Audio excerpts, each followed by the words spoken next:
Hey team, I'm going to take you through a bit of a progression drill today. So you can just set yourself up again on the machine, straps just at or above the ball of your foot. To turn the monitor on, you can either press the menu button or the on-off button, or you can just start rowing and it should pick up fairly quickly. The way I usually teach is to have it set, the units set for a split. So it should, the big number in the middle of the screen should say /500 meters next to it. That's the way I normally teach. You can also do it based on watts, which is a measure of power. And so if you have it set on split, it's going to be giving you the information of how many minutes it takes for you to go 500 meters. So that's the way I prefer to do it. If you have it set on watts, it'll tell you how many watts you're pushing out. So with watts, as you push harder, the number is going to go up. You're going to go from like 50 watts to 100 watts to 150 as you're working harder and harder. With the split, the harder you push, the number is going to go down. So it's going to take you less amount of time to travel that 500 meter distance. So just for now, take a few little pulls on your machine or press the menu button or the on-off button. And then press either just row if you've got a PM4 or PM5. If you've got a PM3, you should already get numbers kind of in the middle of the screen. With a PM4 or 5, press the change units button until the biggest number in the middle of the screen shows up to make it look like a time. So it has a colon and a couple of zeros. If you have a PM3 machine, press the long button, I think it's on the right hand side of the machine, that allows you to switch between the units. And again, you want to get that /500 meters next to that large number in the middle of the screen. Okay, so we're going to go to the finish position. We're going to go through a little bit of a progression drill here. So starting in that release or that finish position, elbows past the body not bolt upright, but a little bit leaning back, probably enough that you can feel the core kicking in a little bit. And we're going to start just with the arms only. So keep this body angle, this 11 o'clock angle of the body. The core kicking in, the feet nice and flat on the foot plates. Hands away from the body, and then pull in. Keep this kind of 11 o'clock position. Your core is having to work a little bit, work to stay nice and tall through this position.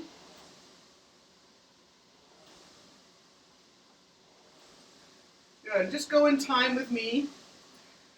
We're going to be slowly building up the length of our stroke and working on the specifics at these shorter stroke lengths to help you kind of work on your technique and that form, that sequence of actions in the stroke. So elbows come past the body, handle comes just to the bra level or to the level of your heart rate monitor, lower ribs, elbows coming comfortably past your body. They come in a straight line, a little tiny circle downwards. Keep the handle moving by coming in and pushing down just a little bit at the body. In and away, kind of with that same rhythm. In and away. In and away. We'll add a little bit of length. We're going to keep the legs straight, and we're just going to hinge from the hips. Not yet, but on my call, we're going to swing from 11 o'clock to 1 o'clock, but keep the legs nice and straight. In 2, add the swing. That's 1, 2. Arms away and swing. So keep that same sequence. Arms away from the body, swing over. So you're swinging from the hips. Keeping the spine nice and tall. Hinging from the hips to get swung to the front edge of the seat. So the back of the seat to the front of the seat. Your weight kind of shifts from the back to the front. That same kind of finished position and that same circle downwards at the body. Staying nice and tall. The spine nice and long, hinging forward. You may even glance down at the handle. You'll notice the hands get away from the body swings over, and the handle should be beyond your knees at that point. You're finding it's just barely getting to your knees. You probably likely need to work on the length of your hamstrings and your lower back. And one of those can affect the other. So chicken and egg at that point. Sitting tall, swinging over, Good, and as we're starting to add that swing, as you draw the handle into the body at the finish, so the handle comes to here, you may be able to feel a bit of pressure into the foot plates the opposite way. So as you pull the handle towards you, your feet push into the foot plates. So that's what we call kind of keeping that connection at the finish. So you want to be able to feel that pressure into the foot plates as your handle comes in and through that finish position.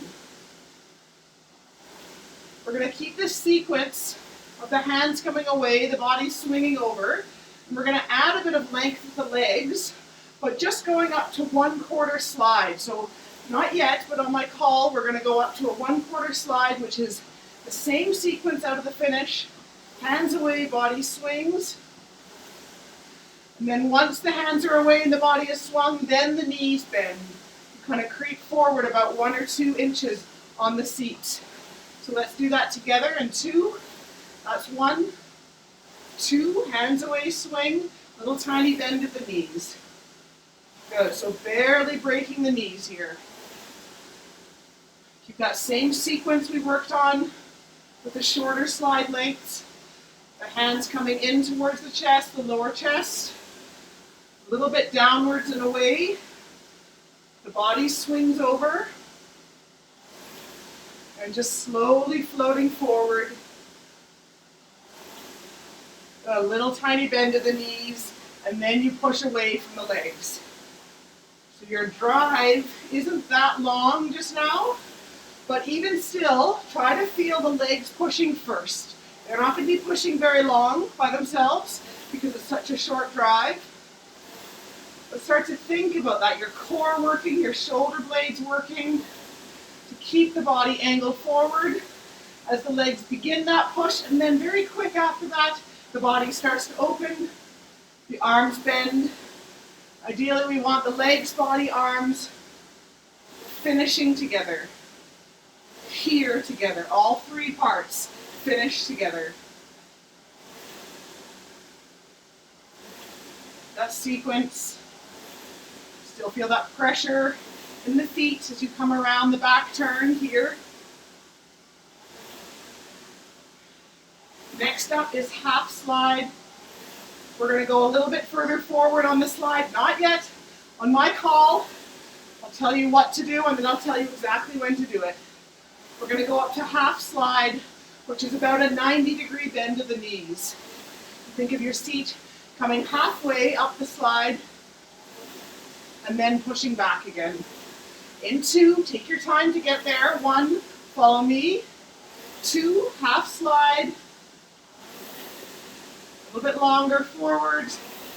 Good, and now you get a little bit longer to push with the legs here before the body starts to open up. I'm falling off the end of your screen here. It's all right, you can hear me. You can see me for the most part. There's a half slide position, hands away. Here, body swings. Here, float forward.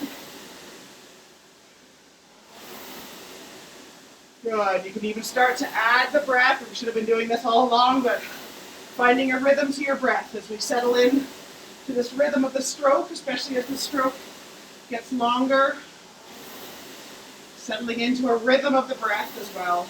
Breath out with that effort on the drive. Good. Check again that you haven't crept further forward. Just a 90-degree bend of the knees. Half slide. From here, we're going up to 3/4 slide, which is almost all the way forward. And for most of us, it's going to mean our heels are staying flat on the foot plates. Into 3/4 slide. That's 1. A little bit further forward. 2 on this one. Good. You're almost all the way forward. Keeping your heels flat. Good. Now we get quite a bit more time to push those legs down. Good. Before the body starts to open up.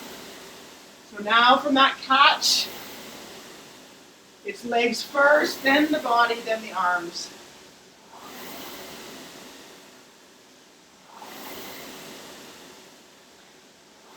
Good, and always coming back to that finished position. Right into the lower ribs, elbows past the body. Swing over. Float forward. Check that your handle is getting past the knees first, before the knees bend.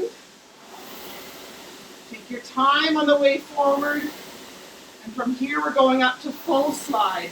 Into, that's one, keep the same nice posture.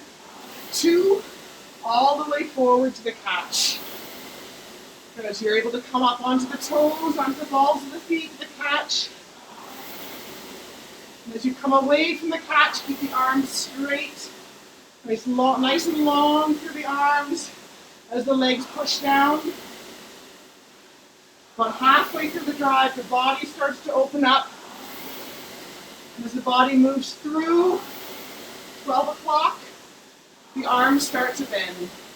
And we're looking for legs, body, arms to arrive here together.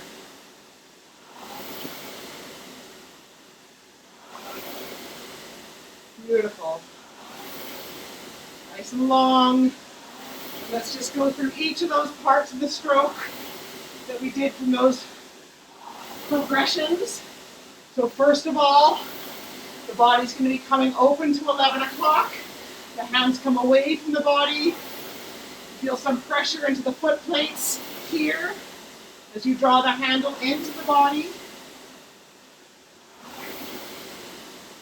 Good. Let the hands come away first. Then let the body swing over, hinging from the hips.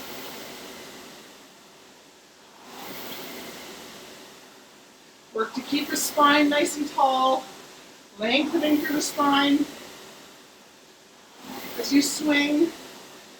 Good. Handle away, body swings. That should get your handle beyond the knees. The handle is beyond the knees. Here, then the knees can start to bend. Floating all the way forward.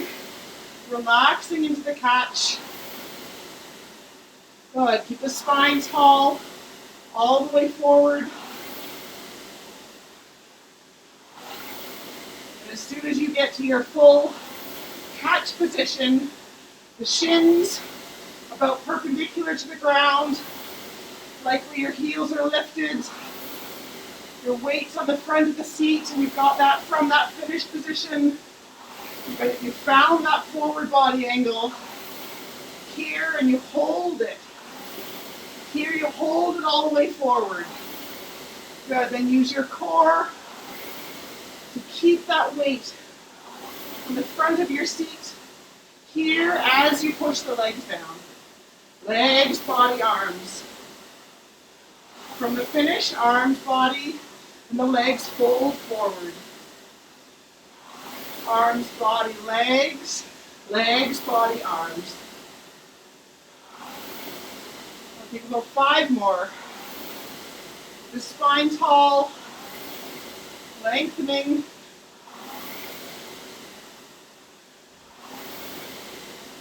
Good, and let it run.